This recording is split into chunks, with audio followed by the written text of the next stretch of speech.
Hey YouTube, we're back here taking a look at my tank. I've reached day 17 of my cycle.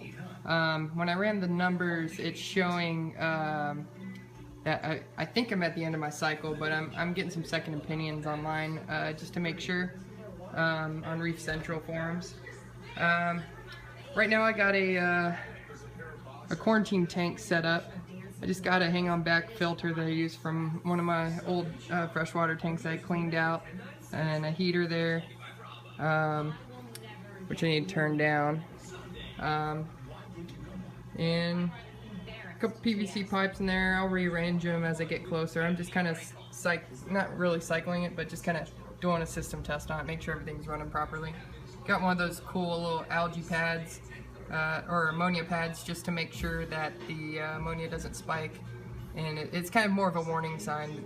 Quick glance at the tank, if I see something happening, I could make the proper adjustments while my fish are in quarantine.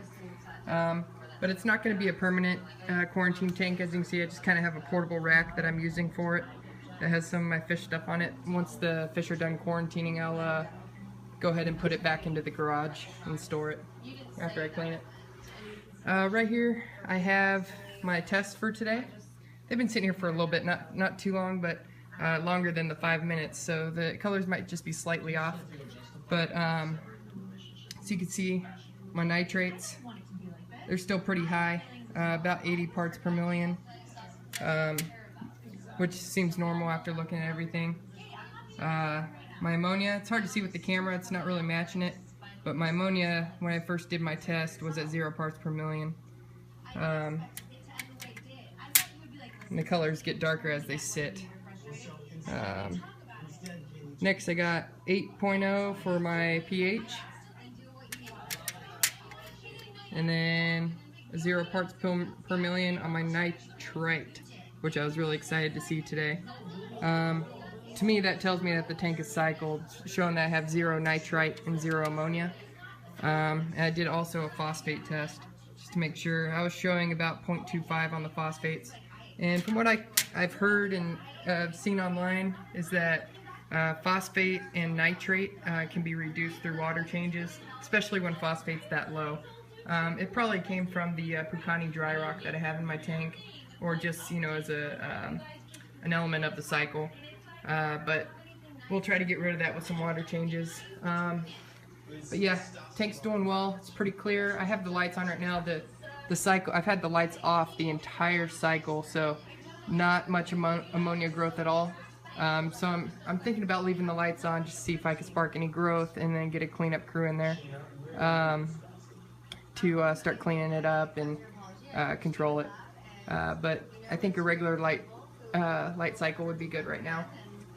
And my protein skimmer, I've had it set where the cup is just above the bubbles, so the bubbles really aren't doing much. Every now and then I'll get a spike into the cup, and you can see there's kind of some gunk in there. But for the most part, it's just been there to aerate the tank during my cycle, as I explained in the previous videos.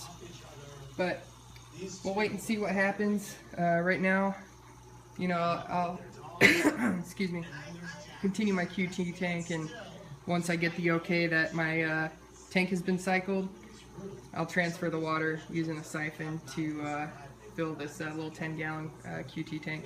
And I plan on having the fish in there for about 4 weeks, just to make sure they don't have anything going on.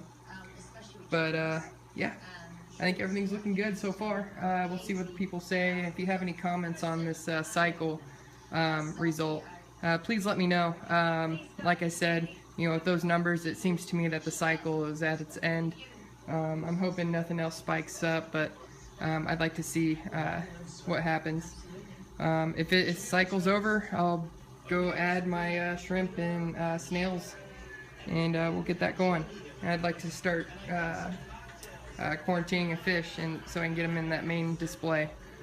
Let me know what you think. Please like and subscribe, and post a comment. Anyways, thanks for watching. Bye.